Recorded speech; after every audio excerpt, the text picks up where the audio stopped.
Good afternoon, it's Sandy Shellis, and it's hot outside. It's a beautiful day, though. I'm not using the earphones or anything. Getting myself ready to read. And I got a good one today. And it's meaningful. And it has meaning. And it's one of my favorite writers. And his name is Umair Haque. And he writes on Medium. And I share him and hi Keith Boyd. I share him, but this one today, it's been tough lately. And so when I read this, I got a little inspired and I thought, oh, maybe this would inspire you guys out there, but I'm outside, so I don't know if I can see all comments or whatever, but I'm gonna do this, and here we go. It's called What My Puppy Knows About Thunder That I Don't. What I learned from Little Cotton Puff about how to carry the burdens of existence. How many people have asked me, when are you going to get a dog, and why don't you have a dog? And I can borrow everybody else's. I can't get a dog. Not at this point in life. Okay, so let's get started. Yeah, I got the hat on because it's hot as hell and the sun it was going right in there. And besides, it's a fabulous hat. Okay, Kim, oh, she read it. Okay, that's because, yeah. I got a puppy not so long ago. Or should I say, my partner got us a puppy. But mostly for me. As a little companion, since I have this odd condition where the sunlight can kill me. That's what I feel like today. I got all this on, it's hot. He's a tiny white thing, a cloud, a cotton puff, a snowball. The vampire and his ghost dog, my friend's joke. He just came to rest on my old boots as I typed these words, this minuscule and sweet and delicate and sometimes fierce and determined ghost dog. It's the end of the summer here in London. The rain started to fall again. We walked to the park under gray skies. Snowy plays with his friends, Kobe, Spiky, Lester, Jackie, all the same. The rain pit-pats against the leaves of the old trees. The dogs laugh and run, and they chase each other like the sun was pouring golden light down from a blue, blue sky. Until the thunder comes. And then Snowy looks up, startled and afraid. He barks his little bark and runs straight for my arms. All the puppies do. It's okay, little guy, I tell him, stroking his head as his scared eyes go wide. It's just the thunder. His heart pounds and his little paws judder in my arms. I lift him up. He's heavier in my arms every day now. As you probably know, laugh with me, it doesn't work. It's the most ineffectual thing in the world to comfort a little puppy when the sky seems to be falling. Snowy whines and yips and whelps every time, just the same.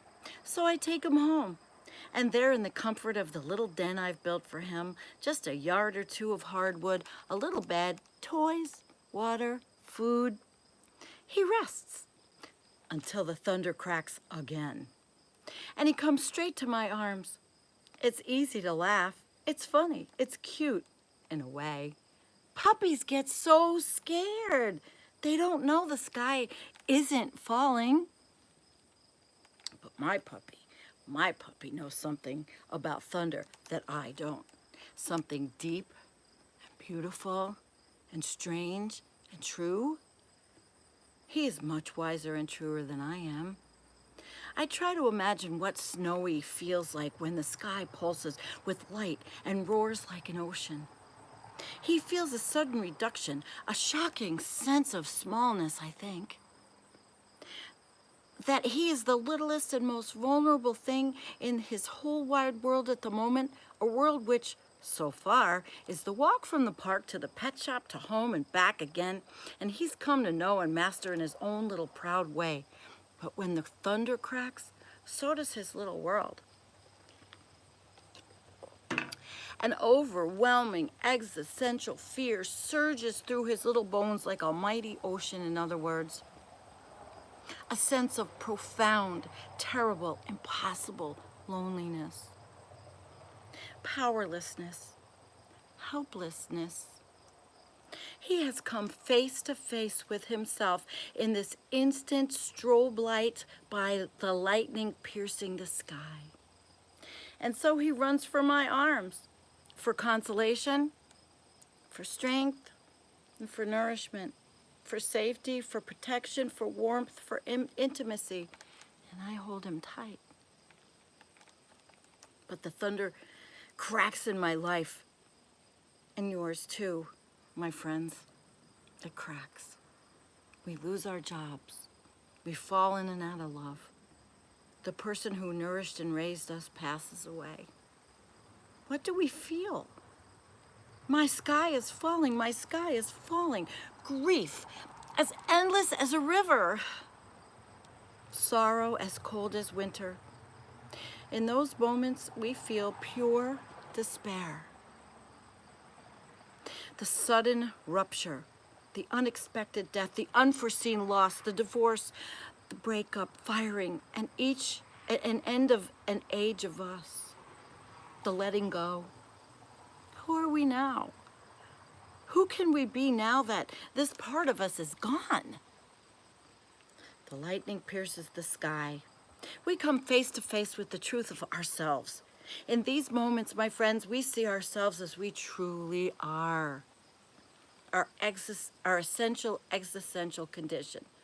Loneliness, powerlessness, helplessness, loss, finitude. In other words, life events like these are so traumatic for us for a very good and very specific reason. They strip away all that we have built up to protect ourselves and shield ourselves from the unbearable truth, the impossible pain of just existing. Because just existing is the most painful thing of all. Consider us for a tiny moment: birth, struggle, love, age, time, death, dust. We have no answers. We have endless questions. Where did we come from? Who put us here? Why are we here at all? Where do we go? At the core of us, there is an ache, a terrible and profound ache. And that ache hasn't been recognized enough yet by our cultures, societies, political people, economies, all these vast and grand systems and structures we have built. All these, it's like, or more, we accurately rebuild by spending every day of our lives within their confines. Those systems don't care that we ache terribly deep inside. They just give easy and false illusions to try to numb the pain with. And I love you, forest dweller, out there, by the way.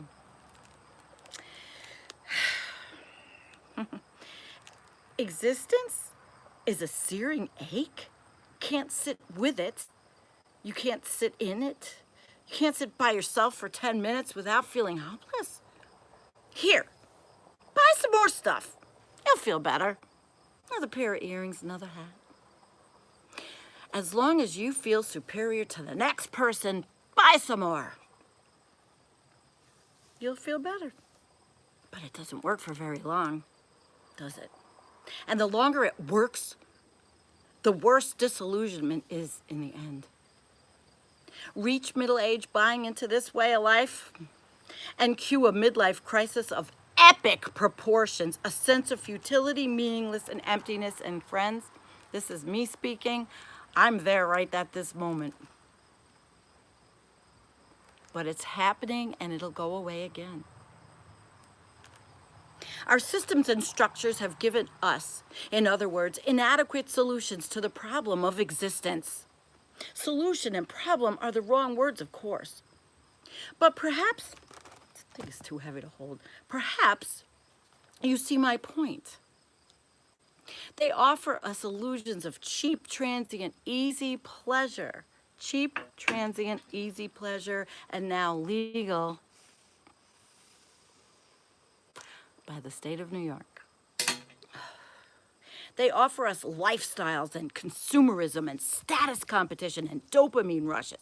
They offer us drugs when we are desperate for warmth and intimacy, salvation, consolation from the unbearable predicament of the existence we find ourselves in.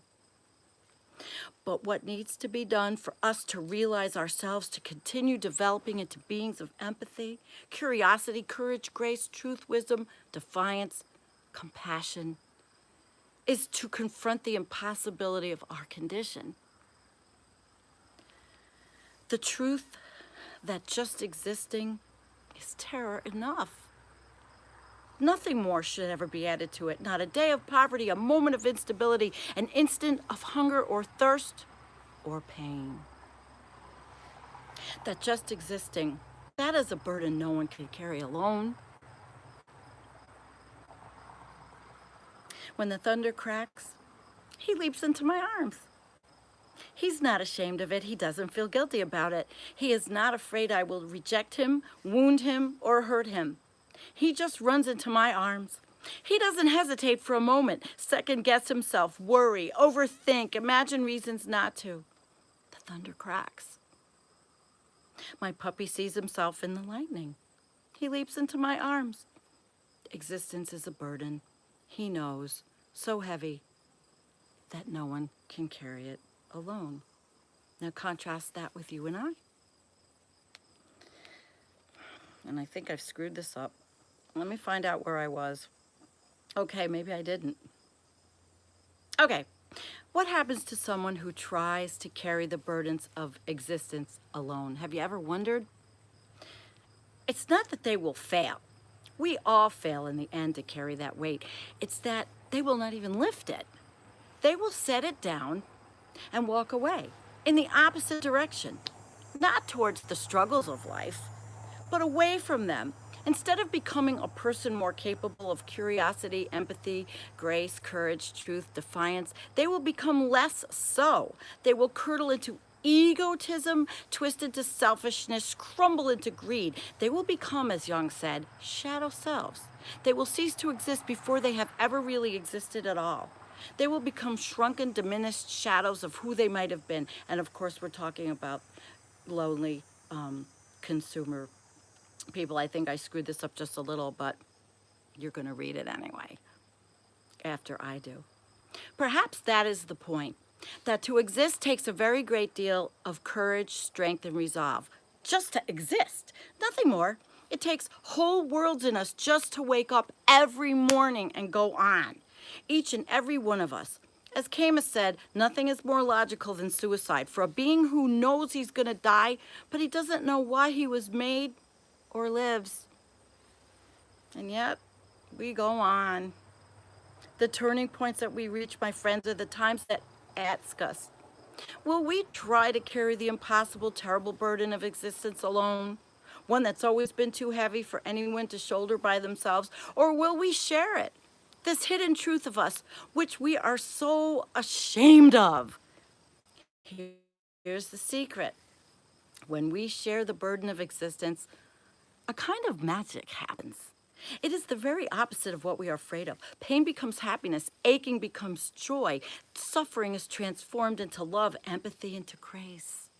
Two friends share gentle laughter. You feel all that? But I do too. I feel just that way. There is consolation at last in a universe, as Camus said, that seems indifferent. There is warmth in a cold night. There is a spark in the endless darkness, even just for a moment. There's a glimmer of love lighting the long, winding way home. I am you, and you are me. In this profound and timeless way, we are all beings who have ever been. Lost, alone, afraid, ignorant, powerless, the burdens of existence. We are unable to carry them alone. So do we walk away, or do we have the courage and wisdom to share them? Just existing is a terrible curse, but it is also infragile evanescent moments, an impossibly, achingly beautiful thing. Whether it is both, though, is up to us. We must cross the line from despair to grace. The thunder cracks. My puppy leaps into my arms and I smile. Everyone laughs. I smile and laugh too, but not for the same reason everyone else does, but because of what my puppy knows about thunder that I don't. I loved it. I really loved it. And thanks for coming. And let me see if I can see um, who's with us. Forest Dweller. He's great. He's a scientist and a researcher. And check out his channel. He's one of my loves online because that's all I can do. I'm not going to be able to go across the sea. Hi, Anita. How are you, Anita? And there's somebody named Jace. Hi, Jace Ventura. Well, it's great. And Kim, you're here. It's really nice that you came. And hi, Warren. Yeah, it's really nice. Thanks. And thanks for liking my marvelous hat. I really appreciate you guys came because for me, in this time of my life, which is really a very difficult time of my life, I have you all out there. And you got me. We may not be able to touch each other. And wandering no one, forget Instagram. That's a statement from one of Kevin's live streams. I said, thank God I don't have Instagram. I actually used to. And the only reason why I had the stupid thing was because I could see what my daughter was doing on hers. But she's 30 now, so who cares? All right, guys, listen, it's really hot. And I think I've said what I had to say for today. And I'm really glad you joined me. It's a comfort knowing that there's so many people out there from all over the world that are like thinkers like me, and that I've even gotten to really hug and touch and love some of you, like you, Warren. And I'm blessed that way. So whenever I feel so awful, which happens a lot, I can pinch myself, and then I read something by someone like Umair, you know, and I don't feel so bad, and I'm not alone. And I love you guys. Have a wonderful, absolutely fantastic rest of your day or night, wherever you are. Love you.